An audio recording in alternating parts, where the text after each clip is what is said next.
ไปนำหาทีมงานเฮาพุ่นแหละอยู่ทางผู้ทางผู้ถ้าขึ้นบิดนี้ก็บ่ปานใดบ่นี้แหละคือลำบากแฮงอะลิ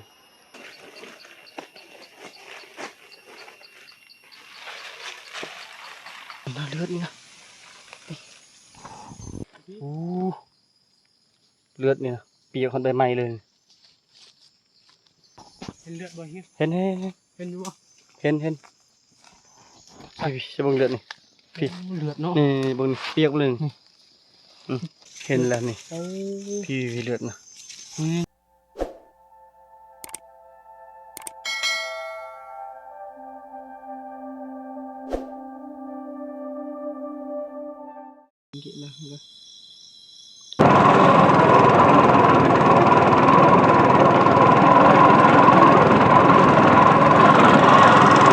สบายดีพี่น้อง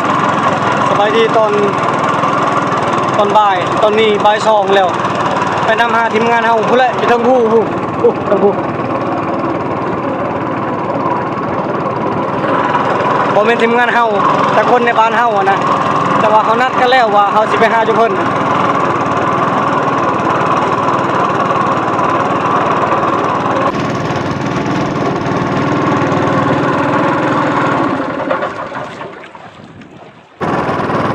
จักกับบ่ลอยซ้ำก็ได้ดับเทื่อนึงแล้วอันนี้มันจักเทื่อบ่เดือนส่วนจักเทื่อบ่เฮียงแม่นบ่ทันได้แปลงตั้งแต่มือลูกสูบเนาะก็บ่ผ่านแล้วก็บ่ทันได้แปลงมันเลยลมนี่แห้งอะลีลมนี่นะ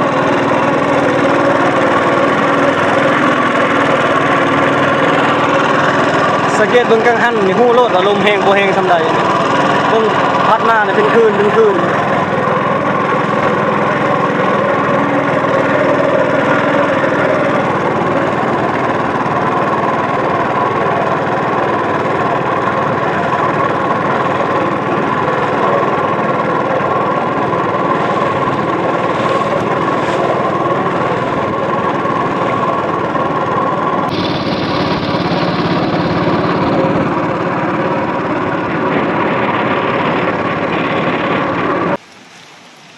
เพื่อเขาไปก่อนเขาเคยใหญ่ไปหัวเบิดแล้วเลยยังมังไห้กุกนี่ตามเบิ่งคือสิหยังมังไห้ขาวๆมังไห้น้อย ตอนนี้ขึ้นมาได้ครึ่งกลางของสันตัวนี้นะตัวมันสันแห้งถ้าขึ้นบิดนี้ก็บ่ปานใดบ่นี้แหละคือลำบากแฮงอะลิขึ้นมาเตเซนี่หากับพักบนหนึ่งเครื่องคองกระลายมา2 คนมืดคือฝนจะตกนี่ทีมงานเฮาก็เพิ่นละถ่ายอยู่ถึงก่อนวังนอนกับในพันใหญ่อยู่ถึงวังล่าสุดไปนอนกับลาวนะ2 คนตอนนี้พักผ่อนเทื่อที่2เห็นบางคนว่าอันคันลำบากแบบนี้เห็นจมเมื่อยแบบนี้นั่นเซาเฮ็ดคลิปซะเพิ่นว่า ก็คือว่าอะไรเนาะผู้ที่ว่าบ่เคยเข้าป่าหาอยู่หากินเพิ่นก็สิบ่ฮู้จักความเมื่อยแต่ว่าการเมื่อยของเฮาก็คือเป็นการออกกำลังกายในโตนะเมื่อยแต่เฮาก็ต้องไปหากินการดำรงชีวิตของเฮาเมื่อยเฮาก็ต้องไปนะอันนี้คือนาวิกของเฮาคันบ่ไปก็คือบ่มีของอยู่ของกินแล้วก็บ่มีคลิปให้พ่อแม่พี่น้องได้เบิ่งแบบนี้แหละเมื่อยก็บ่เป็นหยังแต่ว่าเฮาก็ต้องไปต้องสู้เฮาใจเฮามักแบบนี้เด้คันบ่มักนี่มาบ่ได้คันสมมุติว่าเงินนี่เขาจ้างให้มานี่แม่นมาบ่ได้นอกจากใจเฮามักอีหลีเฮาจึงมาได้อันนี้นะแต่ว่าการคอมเมนต์ทุกคอมเมนต์เฮาก็อ่านบางเทื่อเฮาก็พอจะฮู้นำมันก็มีมันเฮาได้มีคอมเมนต์จาก FC แล้วเฮาจึงมีแบบเฮาจึงอยู่ได้นะคอมเมนต์อะไรก็แล้วแต่เฮาบ่ได้ว่ากันอันนี้ไปต่ออีกปุ๊เลาะโดนเลยอันนี้ก็คือบ่เฮียงถ่ายเป็นช็อตให้เบิ่งเพราะว่าเครื่องของมันหลายนะ1 2 3 4 5อย่างนี่นะมันก็เลยถ่ายบ่ต่อเนื่องให้ FC เบิ่งมีแต่ละแรงพุ่นแหละสิโฟกัสตอนละแรงเลยมาฮอดแล้วบอนนอนกับนายพรานแต่ว่าบ่เจอทีมงานเพิ่นมีแต่จังได๋ก็อย่าเฮาพากันมุ่งเข้าบัดไว้แล้วก็ไปหากินเพื่อบ่ยันบ่ทันนั่นบ่ฮู้จุเพิ่นนอนเท่าใดมีแต่ตอนแรงค่อยหากันใหม่ตอนนี้นั่น 4 โมงยังแล้วกว่าสิมาฮอดน่ะขึ้นมาแต่พุ่น1 โมงมาฮอดที่4 โมง 4 โมงยังใช้เวลานี่เกือบ3 ชั่วโมงในการเดินทาง เครื่องคองนี่ขนาดปะอยู่เหืออีกครึ่งหนึ่งบ่ได้เอามาเบิด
ไม่ต้องผิดหรอก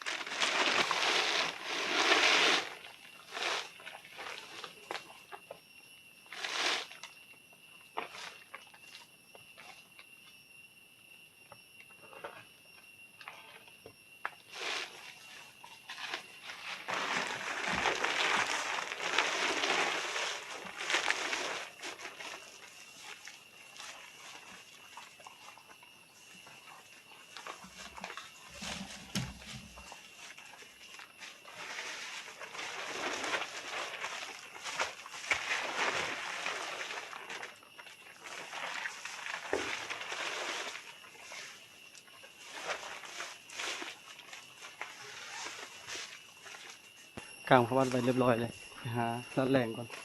ยัดบ่ทันมามื้อนี้ก็ขึ้นมาพี่ก็บ่ได้เอาหม้อนึ่งบ่ได้เอาหม้อแกงบ่ได้เอาขวดบ่ได้เอามวยมาถ้วยบวงก็บ่มีคิดว่าสินอนนำทีมงานทุกเพิ่นแต่ว่าหาบ่เห็นเฮาก็ย่านเสียเวลาเฮาก็เลยบ่ได้ไปต่อนะบ่จักสิเพิ่นนอนเท่าใดย่านนอนทางพุ่นแหละเฮาย่างมากายพูดมีแต่ไปหาลัดแหล่งตอนแรกมื้อเทื่อพอกัน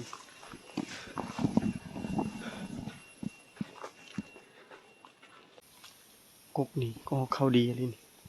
บ่มันกินเนี่ยสะวัตถุพื้นนี่เข้ามากินนี่ก็ช่องโตยิงบ่ทันก็บ่พังเลยบ่เฮ็ดใช้บ่พังดักนี่ดักกกมันน่ะก็ช่องโตยิงบ่ทันตัวหนึงออกไปทางพุ่นแล้วตัวหนึงแล้วบ่เฮ็ดสิไปมองใหม่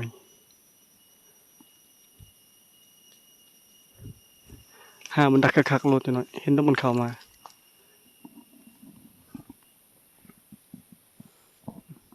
ทั้งพื้นแล้วกายเริ่มล้นเธอสุดท้ายแล้วขึ้นมาเธอหน้าอาจสิบ่มีแล้วมีแต่ตัวรอนนี่เต็มพื้น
หมูกินใหม่ๆนะเท่านี้แปลนหมดเลยเท่านี้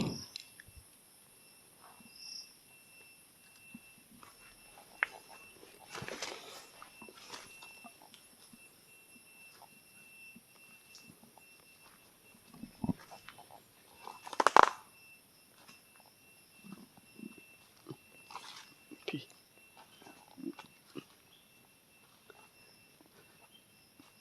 พอจะไปทางใดเลยกินแล้วมาแม่มนำอยู่พี่รุ่นนี่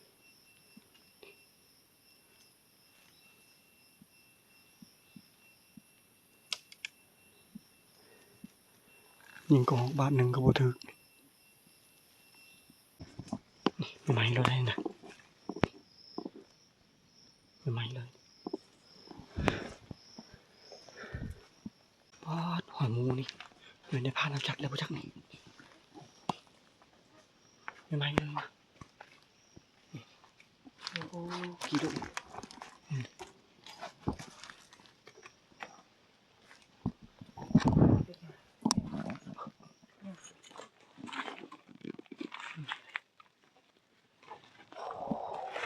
ดุดลายตัวนี้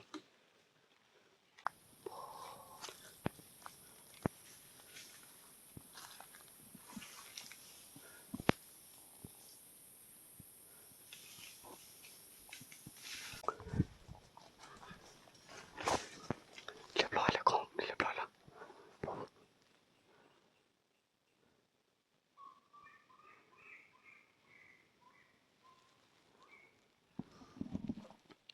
หมูนำมากินกุกนี่หลายอะไรแต่ว่าบ่ยังบ่กล้าเข้าในแล้วบัดนี้ทีมงานเฮายิง3 บาทแล้วบ่แม่นทีมงานนายพรานยิง3 บาทแล้วบ่พังยิงแป๊บหนึงเบิ่งมันกินอยู่ทางในนี่กอกแล้วยังบ่ตกบ่ตก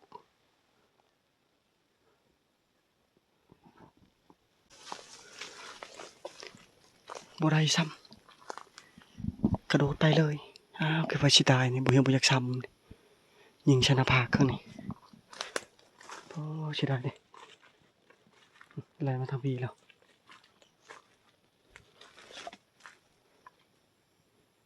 โอ้บ่อยากซ้ำมันคิดว่ามันสิตายแล้วไปทางพุ่นแล้วตายละลาแหละกระโดดอยู่พี่เลย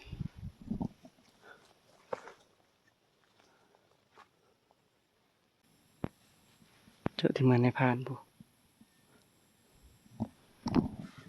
กินนี้นั่งล้มกับจุเพิ่นนะจุเพิ่นนอนพุ่นอยู่บอนเฮาขามมาบอนกุกมังไห้นะอยู่พุ่นเฮานอนอยู่เทิงพี่บ่ได้เห็นบ่เขานอนเพราะว่าห่างจากชิ้นทางนะประมาณ100 เมตรคือเจ้าพักมีแต่ฟังเบิ่งถามบ่พังกันว่าย้ายก็ย้ายตอนจะนอนนี่แต่ว่าตอนนี้บ่มีสิดักนี่ก่อนยิงกอกตัวหนึงก็บ่ได้กุกนี่เบิ่งลายเลยกุกเดียวนะบ่เห็นได้ยิง4 โต4 โตแล้วโตหนึงถึกแล่นไปบ่ตายตัวที่2บ่ถึกตัวที่3ก็บ่ถึกตัวที่4ตกข้างในไปเก็บบ่เห็นเดี๋ยวจะนำไปเบิ่งใหม่ตอนนี้เริ่มค่ำเลยขอเข้าดีอีหลีกุนี่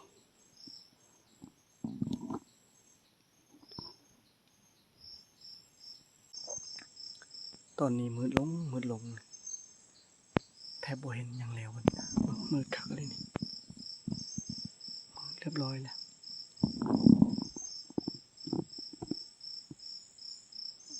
เข้าแต่โตสุดท้ายตัวบ่เห็นหยังตกหาบ่เห็นแล้วก็บ่เข้าเลยบัดนี้สิลองเอาไปทรายไปหาการเบิ่งทันยังเบิ่งจักสิเห็นหรือบ่ได้แต่นกกระดูกตัวเดียวมื้อนี้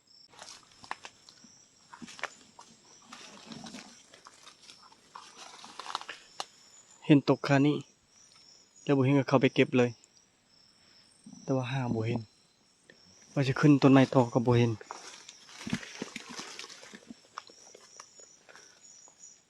งึดเลยหากินมื้อนี้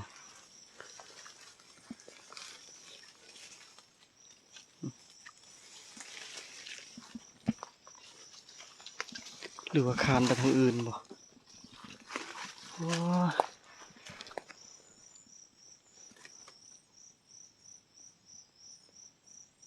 เสียดายดิ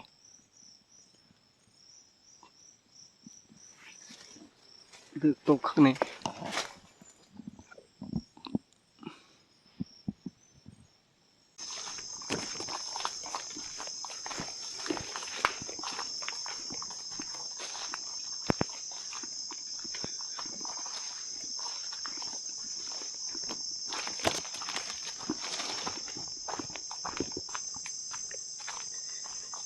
จักบ่พังมาทางใดบัดนี้ทีมงานจุเพิ่น4คนน่ะยิงลายเลยจักเพิ่นยิงยังแน่กินนี่บ่เห็นเข้ามาทางนี้ก็บ่พังหัวบ่พังกลับแล้วหรือยังห้องหาบ่เห็นตอบ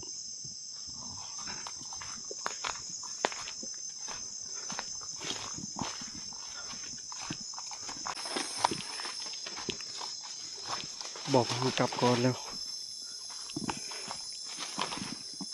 จักเพิ่นมานยังเพิ่นไอ3 เทื่อ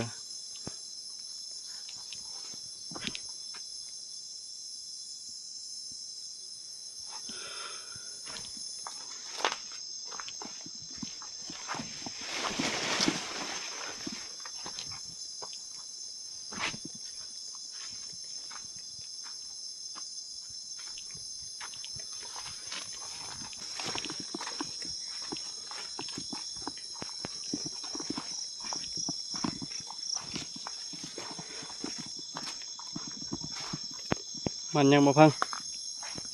อาจจะกระหอก ตัว ตัวเดียว 3 บาทตัวเดียว 2 บาท 2 บาทบ่ว้าย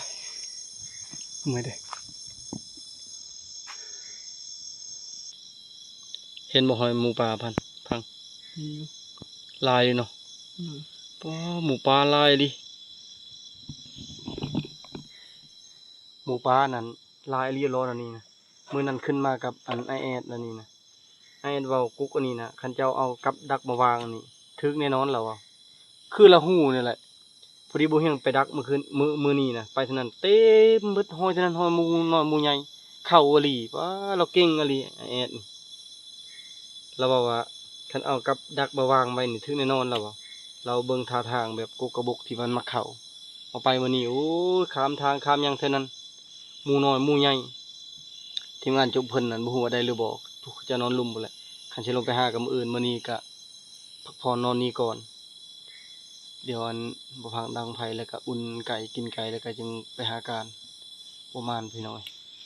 ไปตอนไปการเอา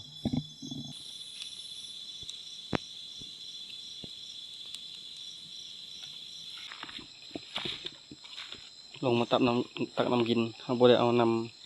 ำขึ้นมาเพราะว่ามันเครื่องเฮาก็หนักพอแห้งแล้วเบิ่งน้ำทีนี้นะงามเลยพุ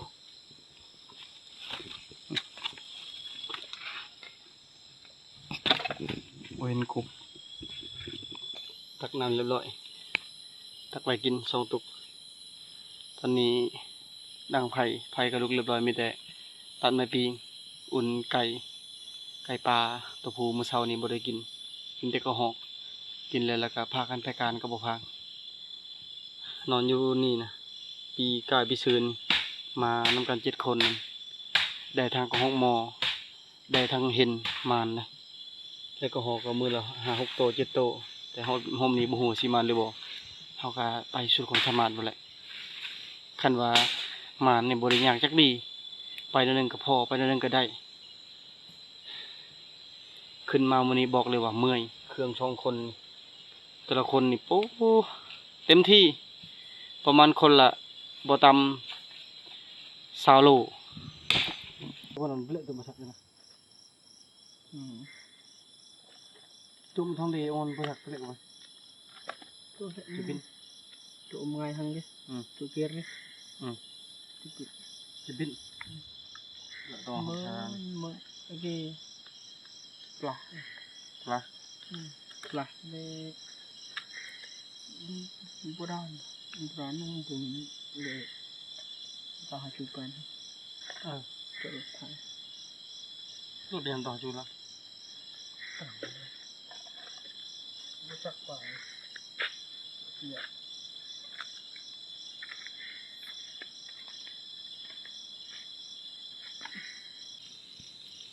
อุ่นไก่พอดีแล้วเช้านี้นะอุ่นไก่แล้วก็กินปิ้งไก่เลยมื้อนี้มีแต่นกกับกระหอกมันปิ้งไว้นะได้ยินเสียงลมจากเสียงลมจากเสียงฝนสิตกอีกกับบ่จักนี่คราวนี้มันคักอะไรมันลวกมือเลยเรื่องเฮ้อเลยนี่มาเด้อพี่น้องเอ้ยกินข้าวนำกัน มาสบายดีกินข้าวกัน ปิ้งไก่ กินหอดเมียเนาะ กินหอดแล้ว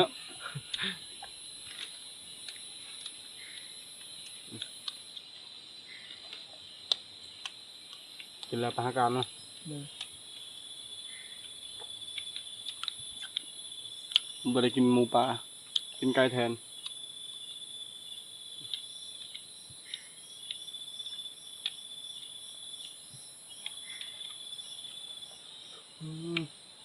มันคักเลย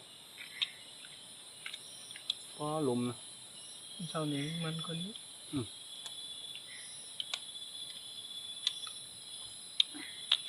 มื้ออื่นบ่ฮู้สิกินข้าวได้ใดต้องหาไม้พอไม้พุงไม้พางลามเอา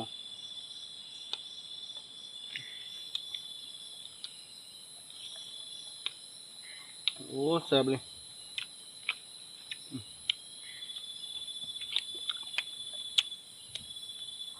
บ่บานชั้นไหนชั้นใหญ่เดี๋ยวแต่ชั้นน้อย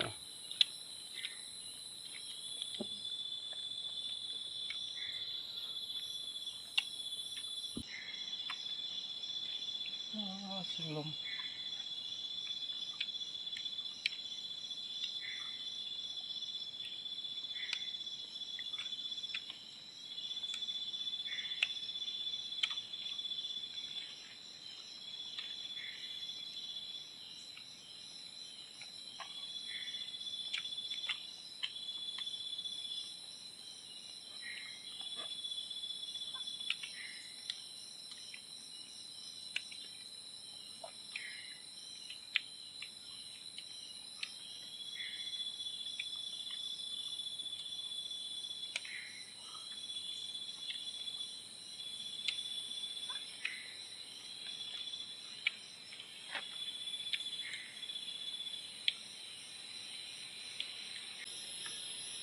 ตอนนี้พากันกินข้าวอิ่มสิพากันไปการกับบ่พางเสียงฟ้าห้องนี่ฝนสิตกจากโมงบ่ฮู้นี่ยังบ่แล้วจักเทื่อได้ฝนนี่ถือว่ามื้อนี้บ่ตกเบิดมื้อมื้อนี้แต่ว่าตอนแรกนี่น่าจะตกกลางคืนตอนนี้นะ9:23นาที11:23นาทีไปแต่พี่แหละผู้ไปทางผู้ทางผู้บ่ฮู้ว่ามาฮอดพี่จักโมงลองลุ้นกันพี่น้องเอ้ยรอบกลางคืน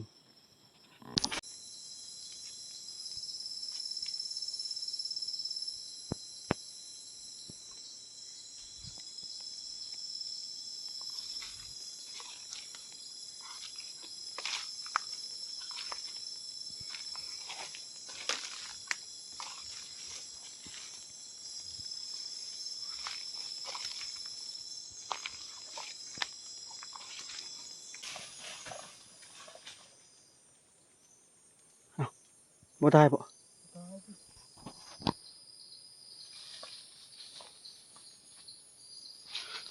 เอ้าคือเดี๋ยวตายแล้วเด้ ตุ๊กคักไอ้เหี้ย โอ้ยเห็นปักใหญ่เลยเนี่ยจะให้มันแล่นบ่ ไม่ค่อยไป โอ้ยบ่ยังเห็นให้บ่พังยิง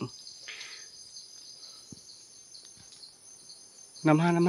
บ่ไกลดอกโอ้ยสิได้เห็นอมพี่น้องเอ้ย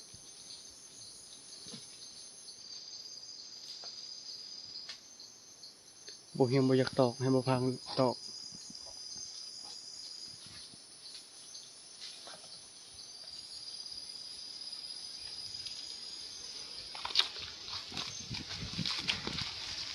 อู้ถึกแน่นอนนี่นะนี่นะเลือดนี่นะนี่พี่นี่นะเลือดนะว้ายถึกแน่นอนห้ามนี่พี่แลนมาคิดได้ทางห้ามนี่พี่บอกเขาพี่โอ้บูนำก่อนนี่จุดนี่โอ้เลือดเนี่ยเปียกคนใบไม้เลย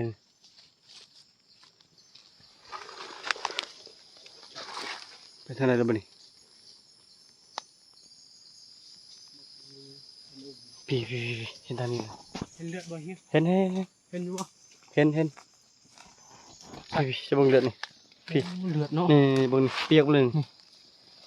มันตกอยู่ได้ โต๊ะ ปอบ คอยคิดว่าตายแล้วเขาจะบดจับ คือกัน มาทางนี้คอยนำมึงเลือดเห็นประมาณ2 โลเนาะบ่ต่ำเลย2 โลตามเบิ่ง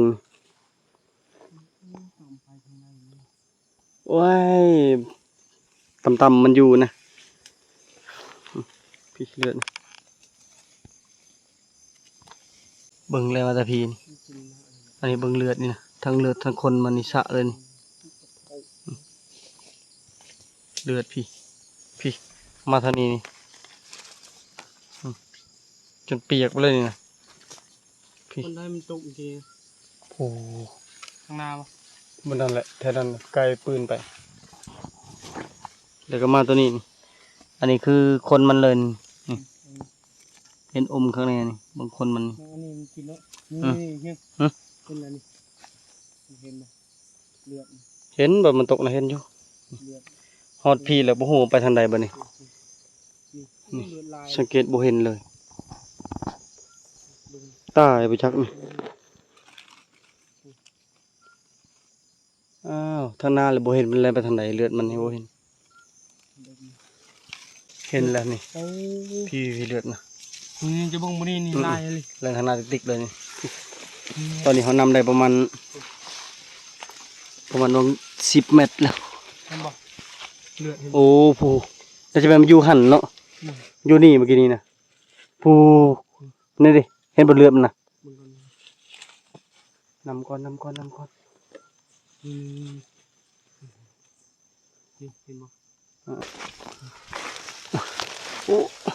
ตึกปลีบนนี่ มึงเด้อไปไกลแล้ว จะเห็นว่าใช่เลยเรือนเด็ดนี่ นี่ครับ ไปพุ่นแล้วไปหน้าติ๊กๆเลยนี่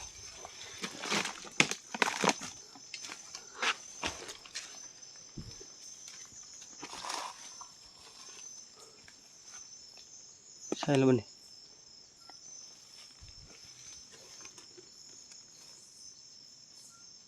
บ่ฮู้ว่าทึกนี่ใส่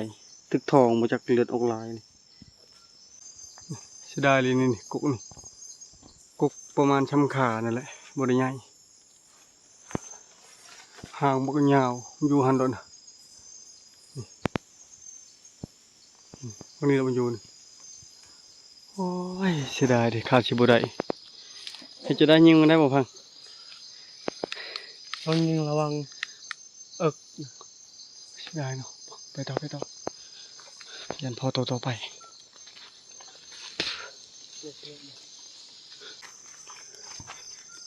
นำไก่เติบยังบ่เห็นอยู่เลือดยังบ่หยุดพี่เฮาปะฮอนนี่จนเมื่อยแล้วบัดนี้จักไปทางใดเสียดายเห็นเด้บ่เหี่ยวบ่อยากยิงกะยันบ่ตายก็เลยให้บ่พังจัดการก็บ่ได้บัดนี้ประมาณ5 เมตรนั่นแหละบ่ได้สูงแล้วมันอยู่กกน้อยๆแปลน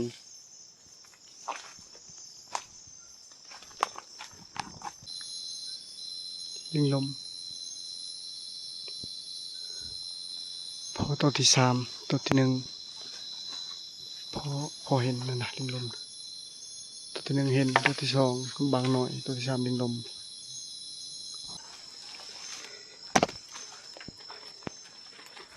ไปการจนทัวบ่ได้จักโตเลยพอ3 แต้มบางน้อย เห็นแล้วก็ลิงลมนำบ่อยากได้ แต่ว่าเห็นยิงบ่ตายบางน้อยก็ยิงยากก็เลยบ่อยากยิงมันนี่ตอนนี้11 โมง23 โมงกับ38 นาทีบ่ทันฮอดแคมป์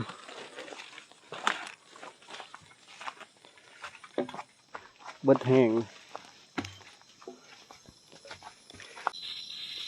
ต้มนำไปกินกาแฟมื้ออื่นคิดว่าสิอดข้าวบ่ได้อดได้เอาไปตัดเอาไม้พุงไม้พางได้นึ่งข้าวลำข้าวมื้ออื่นบ่มานพี่น้องเอ้ยแต่ว่าอากาศโล่งแล้วพากันไปอาบน้ำบ่พางเย็นคักเลย จนแบบมีอ้ายติดอยู่ทางนอกอะนะเวลาเฮาไปตักน้ำนั้นเย็นคือกับตัวเย็นเลยแต่ตัวนี้ต้มน้ำไปกินกาแฟมื้ออื่นเช้ากาแฟก็เอามา3 ซองบ่ค่อยได้กินกาแฟนะบ่อยากเอามาแต่เครื่องของที่เขาพกมาวันนี้ก็เมื่อยถามว่าคุ้มค่าบ่กับอันขึ้นมาอยู่พี่นะสำหรับบ่เฮียงแม่นคุ้มค่าการหาอยู่หากินนี่อาจสิบ่ได้นะคือมื้อนี้ได้นกตัวเดียวแต่คุ้มค่าก็คือแบบเฮาได้ไปบนได้สัตว์หลายๆเฮาไปเห็น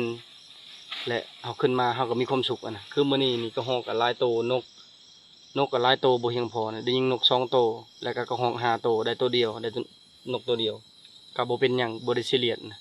แล้วก็พอเห็นก็เลยบ่อยากยิงให้บ่พังยิงซะตกข้างในแต่ว่าบ่ตายก็บ่แม่นอาหารของเฮาก็บ่เป็นหยังอันนี้แหละที่บ่เฮียงว่าคันบ่ได้ที่ว่าเฮามักนี่มันคุ้มค่าคันบ่ได้เฮาบ่มักมันลุบเรื่องหาอยู่หากินบ่มานบ่มานอันนี้ก็ว่ากันใหม่ตัวนี้มันก็เป็นอีกเรื่องหนึงอะนะสำหรับบ่เฮียงก็คือคุ้มค่าสุดๆแหละที่ได้มาแบบมาสัมผัสบอนอุดมสมบูรณ์ไปก็ลุ้นแบบว่ามันสิได้พอตลอดหมู่ป่าฮอนใหม่ๆแล้วก็ไปกลางคืนคิดว่าต้องได้พอเห็นก็พออีหลีบ่ได้สูงหากบ่แม่นอาหารมันก็บ่ได้นะมีแต่เฮาสินอนจักคืนนี่ยังบ่ฮู้อยู่พี่นะบางเทื่อก็มื้ออื่นลงไปนอนหม้องใหม่บางเทื่อก็สินอนต่ออันนี้ยังบ่ฮู้ถ้าติดตามมื้ออื่นสำหรับคลิปนี้ขอจบไว้เพียงเท่านี้ก่อนอื่นก็ขอขอบใจพ่อแม่พี่น้องเบิดทุกคนที่เป็นกำลังใจให้บ่เฮียงถ้าติดตามในคลิปต่อไปเด้อน้องเด้อบ๊ายบาย